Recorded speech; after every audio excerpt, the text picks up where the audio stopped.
and you have to be just vulnerable. It starts with you. You be the difference. You change it. And it's key for engineering to own not only the tech stack, but the understanding of what customers, our business, our partner is asking. Hey everybody, welcome to a new episode of Fintech Brews. I'm Nikkee Rhody, and today is super exciting for me because we are back with Fintech Brews after a little hiatus. We've been reimagining and rethinking the purpose of this podcast, why we're here, what we're doing, and of course, let's not forget what started this whole thing. Fintech's a little bit crazy, a lot brewing up under the umbrella of fintech and payments. And we like beer and we like coffee. So Fintech Brews is now back in living through some of the things. So I thank my friends down at Woodgrain, first of all, for this IPA that is called Snobbery and has been around for quite a number of years, but is still one of my favorites. So I asked the team to please bring me a snob, and somehow I ended up with a 32-ouncer, which is quite interesting, but I'm going to crack that while I introduce a guest with me today, Dan Wienhold. Hi, Dan. Hello, Nikkee. Thank you for having me. Please introduce yourself. My name is Dan Wienhold. I joined Central Payments just over a year ago now in that hiatus that Nikkee just talked about. That's one of the things that we had going on. So I am the kind of head of technology, VP of software engineering currently. And yeah, I'm super excited to be here as we kind of kick off this conversation on what's been happening in fintech. And what do you have? So I know she said a beer and coffee. I kind of went a little off script, and I have Songbird Kombucha from our friends at Songbird Kombuchery. Is that Kombuchery? Kombuchery? Yeah, probably. And yeah, I think we have strawberry basil. Go and check them out at, I think they're at the Farmers Market on tap in town. Cool. Yeah, Very definitely. cool. Thank you so much, Dan. And guys, I am so stoked for this series. We are actually debuting a few episodes where we're going to be highlighting some expertise that we have inside the walls at Central Payments. So throughout this hiatus, once again, we've had some time to think about and marinate on the value that's being brought through Fintech Brews. And Central Payments, why do we exist? What are we here for? And so we really have this mantra that we exist to take bold vision and turn it into market-leading products. So it takes a lot of people to do that. It takes a lot of wisdom and a lot of experience. And so our tagline as a company is your vision, our expertise. So why not highlight some of the expertise that we have inside of our walls? So without further ado, that is what today is going to be all about. So Dan, I just thank you so much for being here. And I want to kick off by telling the audience a little bit about your journey to get to Central Payments. Oh gosh, that is a long journey. So we'll kind of keep it to the abbreviated version. My journey to get to Central Payments, I knew about you guys. I knew about you guys for a long time. I knew what you were doing, and I knew who was there. And I knew it was a place, it was a special place. So we're going to rewind a little bit from there. My journey into fintech actually started at a bank, like most of us do, right? I was at a bank. I was at a big bank, Citibank. Crazy story. It was the financial crisis. Citibank actually laid off a huge number of their employees in Sioux Falls. They hired me. In the middle of In the middle of all of that, literally the door that was going out had hundreds of people going out on the day that I started the job there. And that didn't spook you? That did not spook me. No, not at all. And it's kind of funny. And the reason why I bring that up is because it highlights the journey that is myself, but also I think is what Central Payments brings from an expertise perspective. And that a lot of those people that were being let go, and it was no fault of their own, they were in the classical IT. And they were like, this is my job. This is what I do. This is my work stream. Good stuff. I was actually hired on as what was called a line of business engineer. So at that point in time, there were a lot of people at Citi that were trying to be really like passionate about their jobs, like save their jobs, like figure out what this meant for card holders out in the market. So departments were saying, we will actually take our budget and we will hire engineers and they'll do everything. So there was no like, that's my world, that's your world. No, you don't touch that. It was, Dan, we're gonna hire you. No tether, no nothing. You are here to fix problems, Well, solve things. So yeah, that's where I started, right? It was crazy. We did some crazy things. It's kind of like in this day and age, you would not get away from it. I literally created cities like main ACH process for customer service. We moved tens, hundreds of millions of dollars through a server and next to the bathroom that I created myself. I work with our treasury department. Anyway, that just is kind of one of the like tipping points of knowing who I am as a person. And I am as a person, I'm a problem solver. I am not your classical like technologist that sits behind a door or has a wall that people can't get through.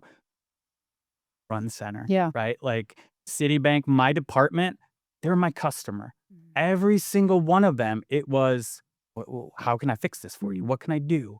So that was a really kind of eye-opening experience for me, and it really set the tone for where I wanted my career to Yeah. go. Yeah. So what happened after City? After City, oh yeah. City, classic kind of like me and a teammate were like, we're gonna go do our own thing. We had our own like software development agency, really successful. That and when you literally have $0 in the bank, you learn how to hustle. You learn that the only thing, as they say, cliche, your net worth is your network. You better get out there, and every single conversation is a sales conversation. You are selling yourself, you're selling what you do, and yeah, that just really drove it home that success is you. Yeah. So shout out to all the entrepreneurs that Shout are out to all of 'em. bootstrapping. Yeah, you get scrappy. There is no other way around it. When you literally, by the way, during that whole period, I decided I'd actually quit my job at Citibank. The Monday after I got married, Oh, and gosh. and So shout out to your wife shout out to my too. wife, who, by the way, didn't have a job because she just graduated for the second time out of grad school and was also looking. We literally had a terminal amount of money in the bank account, and it was a do or die. Like, So I'm gonna lean into that. Did she know you were quitting your job? oh yeah, And she was like, all right, what I'm do with we you. got to lose? I trust you. Wow. Yep, What's your wife's name? Beth. Shout out to Beth. Let me get it. Wow. Yep. That's incredible. So we did that. We did that. I What I learned from that experience though was, it was, if your network is your net worth, it's your team that got your back. And I knew that that point in my life, kind of that got me to the point where I wanted to be a team. And, it's finding your team, finding your tribe, we'll call it. So I ended up like a lot of people. It's like, okay, go back to a bank, right? I ended up at MetaBank, call them Pathward now. They're still MetaBank. A lot of us came from there. That really was that time. Again, it was, I just put myself out there, and it's like, I'm gonna learn as much as I can. MetaBank is my customer. So Mhm. I had a lot of cool opportunities through Meta's acquisitions for the times. It was tax. It was the whole prepay industry boom, right? Like all the prepaid card space. I was on that team and a tax team. And then I was on a team where Meta was trying to reinvent what team meant in engineering. We had a team problem, right? People don't build software, teams do. So they picked a select few of us and they said, "You guys don't know each other? Surprise, you're a team now." And we hope it all works out. They literally closed the door and they said, "Figure it out. Oh, by the way, we have this really huge problem." The problem is that we have all these processors we want to work with. Processors are really important in fintech, right? Or bank, right? That's Mhm. they can make or break you. And it's like, we have this data problem. We don't know how to handle their data. Everybody has different data, and it takes us 18 months to figure that out. We want you guys to figure it out. You know what? We figured it out. We got a new processor's data onboarded in 4 or 6 weeks. Wow. So we shaved that down. Wasn't anything major that we did. There's no IP behind any of this, people. It's Mm. not. team. Yeah. It was that. What was the secret sauce in that experimental, here's a fishbowl, get inside of it and figure it out? What was the secret sauce? The secret sauce is, and this is a lot easier said than done. And there were some really hard stumbling points with that. And you have to be just vulnerable. It literally comes down to vulnerability, humility. There's I'm not gonna pretend like this space or any space really, but I think engineering and even kind of like fintech embedded finance, there's a bit of a hubris around it. Like, let's just say there's some egos sometimes. Yep. They show up at a lot of different tables. Yep. You throw some people into a room, they might check their egos in with them. Yeah. And so Whose brain is bigger? whose brain is bigger? Whose Mhm. idea is the best? What's gonna be the fastest? What's gonna be the best? Everybody wants to, stake their claim on, I did that. Mm. And it's always about the I did that. Mm. They want that resume builder of that was me. Yeah. But where we got to was, no, that's a team. Yeah. And so that was really transformational. Yeah. I love that you experienced that specifically from a technology and a software engineering type of brain, because stereotypically, engineers are pretty introverted, isolated, just tell me what you want me to build and I'll build it. Tell me how you think about the world differently as you now have an engineering team and you are the head of Central Payments' IT infrastructure environment. How did you get from a place, and maybe it's where you started, like you said, it's just Yeah. who I am as a person, but how did you find that space, that teamwork and problem solving besides the experience at Meta? Like, how'd you get there? How did I get there? That is really an interesting thing. And I'm not gonna lie, I think a lot of it is personal. I I've had, jobs where first day on the job, someone rolled into my cube and they said, "Hey, Dan, nice to meet you. Just so you know, if it comes down to me or you, I'm always gonna win." And you kind of like, "Oh, okay." You think to yourself, "That's not me." And a long time ago in different conversations, different lifetimes, everything like that, I had an opportunity to really sit in a room with a really well-respected academic. And we're talking about things and everything like that. And it's like, the world is total garbage. Everybody's egos are inflated. What do we do? How do we do this? And he had 3 words for me. Just one, I don't know the word, but yeah, he told me, "It starts with you. You be the difference. You change it. If you don't like that, you be that. People will see that you're not that, and they will gravitate towards you." So that's really it's living what you want to be, Yeah. living how you want the world to be. So now take that over to building teams, Yeah. right? And engineering and all that kind of stuff. You're right. You're right. A lot of engineering, a lot of this space, people are measured individually. They're measured by their output. I don't think that's right. It's not. We're bigger than the whole. Sorry, we're bigger than the sum of our parts. Yeah, the whole is greater than the sum of our parts, right? We have their events, Yep. right? Yeah. So what do we look for at Central Payments? What do I look for? I tell people that come in to Central Payments, and I tell them when they interview, you know, everyone that works here is a very specific type of person, whether you're an engineer, whether you're in compliance, whether you're sales or partner facing or whatever. We're not all the same, but we all have something specific about us.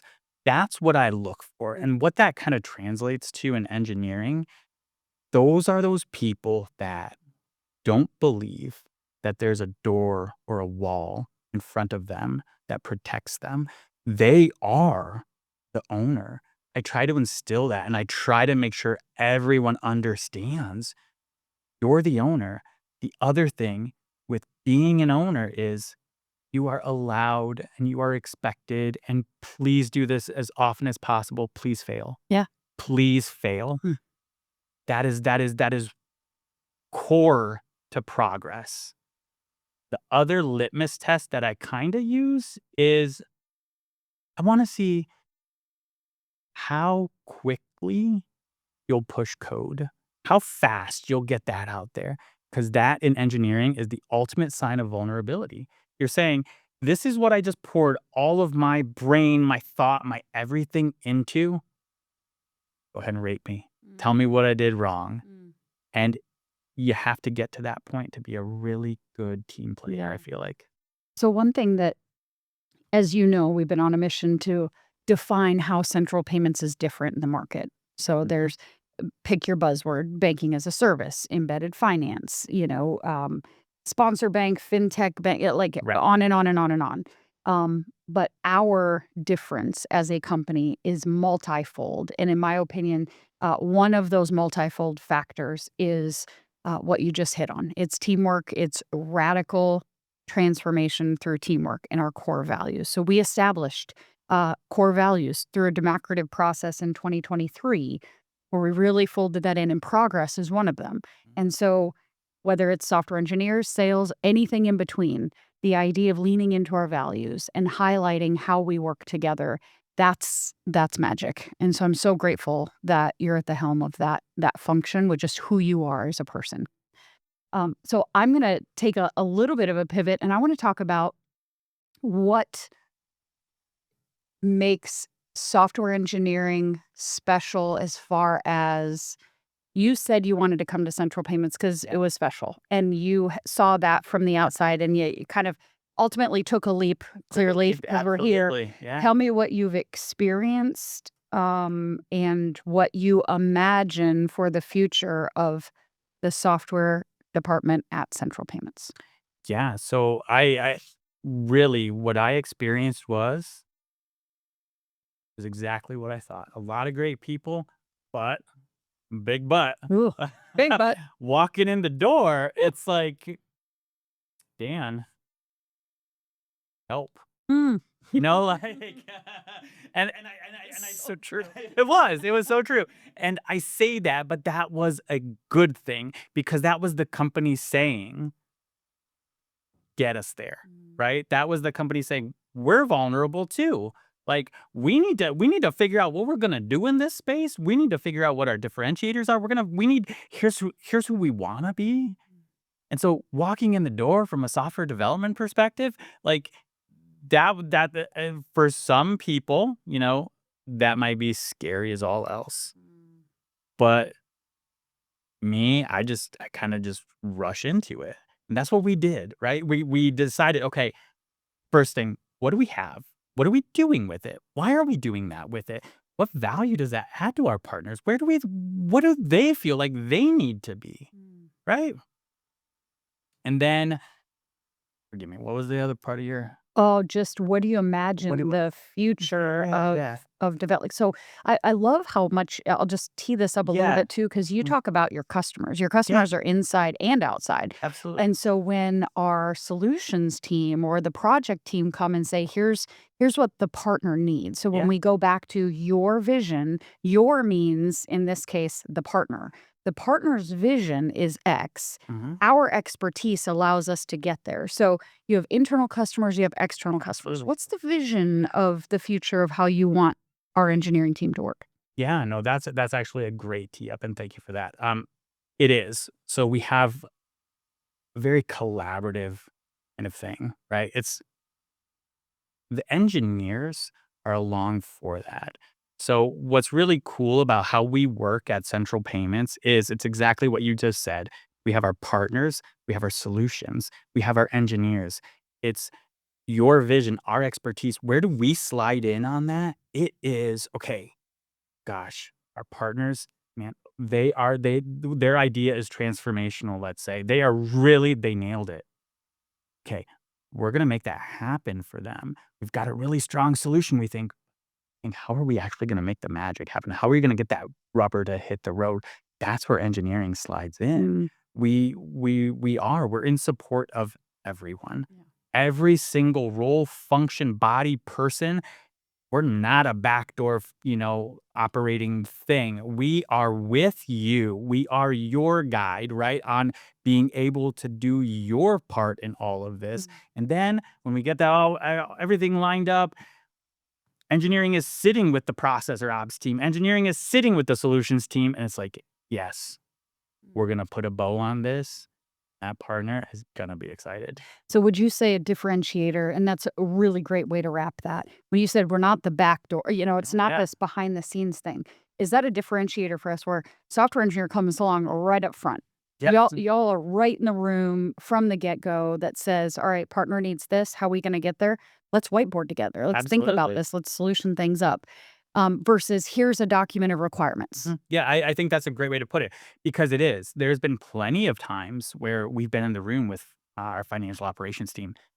What do we know about financial operations? We don't settle accounts, but we're there because we need to understand how they do it to make sure that we have the right technology in place so that our partners can embed or integrate in the best possible fashion so that those financial operations, they're not a burden, that there isn't, kind of ambiguity or anything like that. So that's really what we try to do. And we try to extend that to all departments. Mm. So anybody, anyone, literally, you will see who engineering has conversations with. It's the whole company. Yeah.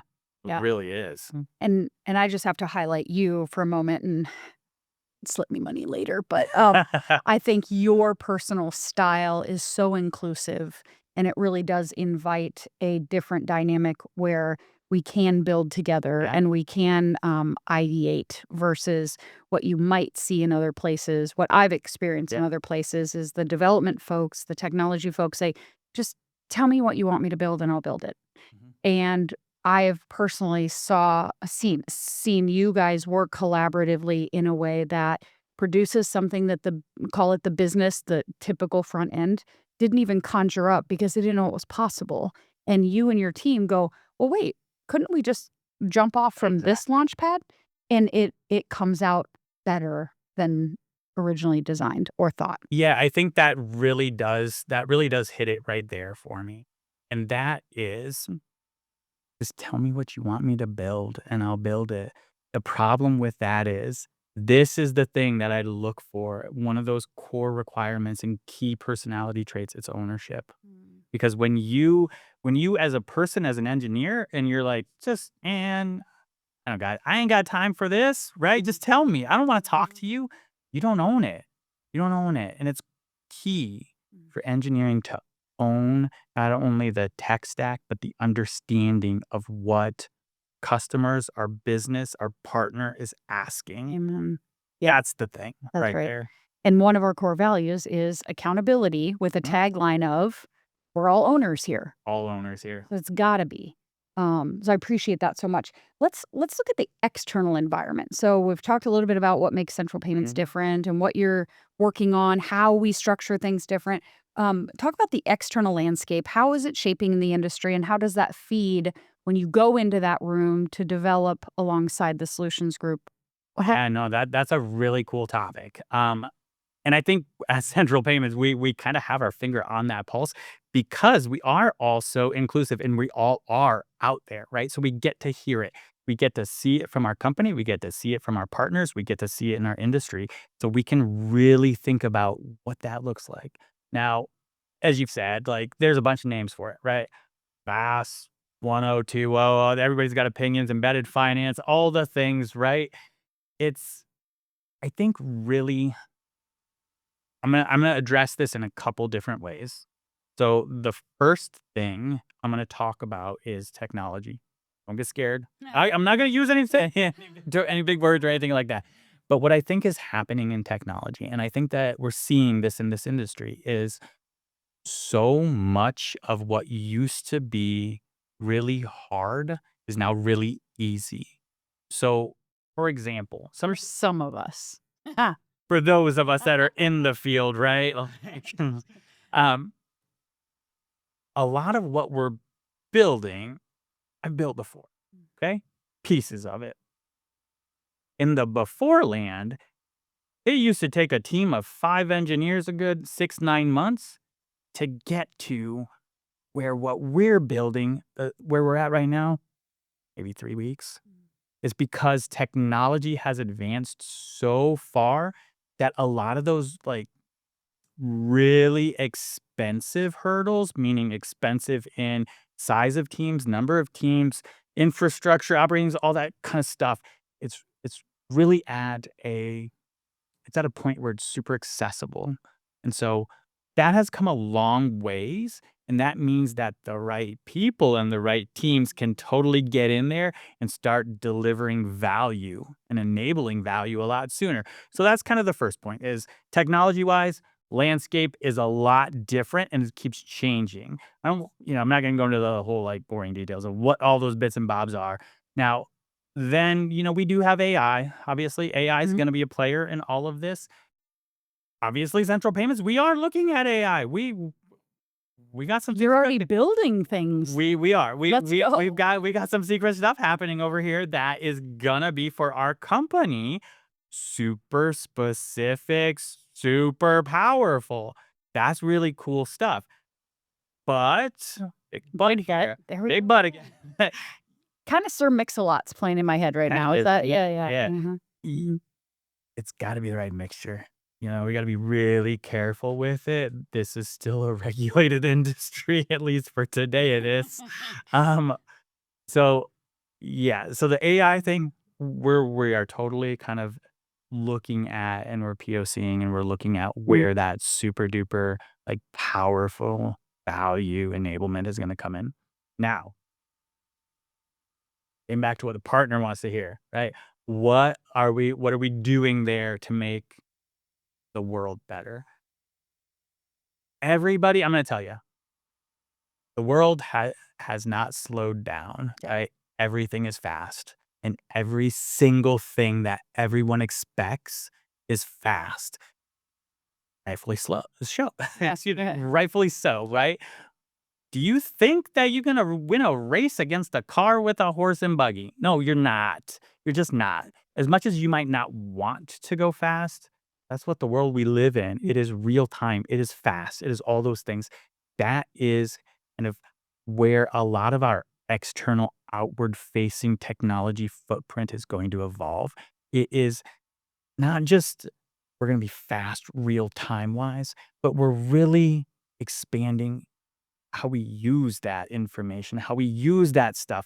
And it's more of kind of being able to be that really key player that understands. And this is where I personally feel like is going to be really powerful in this industry understanding behaviors and patterns. Behaviors, patterns, and then being able to create, craft really cool, like rule based, hyper efficient, like gonna be able to evaluate a million different rules against a certain behavior in milliseconds Mm. kind of technology. Yeah. That I think is, I can whiteboard for hours on use cases that partners would just Yeah. drool over. It's really funny that you said whiteboarding 'cause, Eric Cotton, our president, he has a lot of meetings, and he always says, "Ooh, it's time for my favorite hour, whiteboarding with Dan."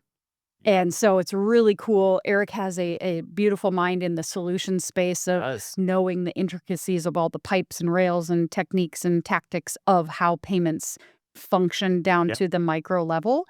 And then using technology to overlay that and the two of you getting into a room is really, really fun. It is. It is so fun. And that is a great point. Like it's that like complementary nature of everyone at Central Payments because I'll give you a very specific example. We are currently trying to find the solution for something. Mm. Now, everybody else, including a processor, said, I don't think you can do that. I don't think you can do that. Do you know what we did? We said, well, have you guys thought about this? And they're like, I think that might work.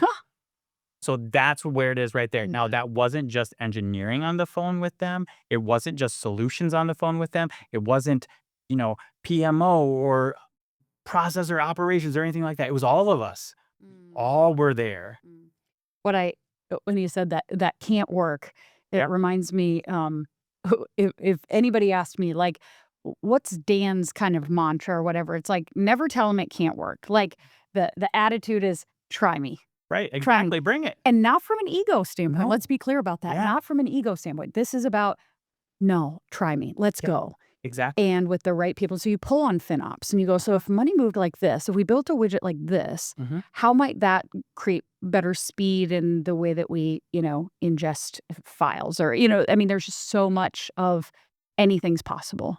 Yeah, it really truly is, and I think Mm, that sums it up a lot right mm. there. Yeah, I love it. All right. So I'm going to ask you one other question Yeah. that is future looking. So I get asked this question a lot. Where do you see central payments in Ooh, 2, 3, 5 years? yeah. So I'm going to ask you from your seat of where we're going, what is happening, what does central payments look like 2 years from now in your mind's eye? Company as a whole or my department L- specifically? Let's say company as a whole. I think, and I hope I get to have a hand in this, I think you won't recognize central payments. I think that there are so many great minds and great attitudes and just unbelievable opportunities that that's like a witch's brew. When you stir that stuff in the cauldron, you don't know what magic's gonna pop out of that thing. If you wanna know my dance answer, like, that's what that is. That's Like, amazing. you don't know, but Yeah. not gonna recognize it. That's amazing. Thank you for sharing that. Is there anything else that, whether it's your department or what you've experienced out in the ethos, anything else that you want to share with the listeners? No. We did a shout out to Beth, so Yeah, we've got that covered. exactly, Everything's good. exactly. The family's covered, kids won't watch it, so I don't have to worry about them. That's so perfect. Well, look, I just thank you for what you've shared today. I think you debuted this special series of our expertise so well. And a big part of it is you and how you show up in leading your team and collaborating with your peer group. We believe in, of course, there's the natural infrastructure of vertical teams, but we strongly believe in horizontal teams. And I just thank you for building both, because how you shape that and who you are as a person matters. And having that at the helm of technology, which is such a mission critical part of fintech, it's half the word for crying out Yeah, loud. yeah, absolutely. Better It be. really matters. And so, thank you for sharing, and cheers to you. You're welcome. Thank you for having me.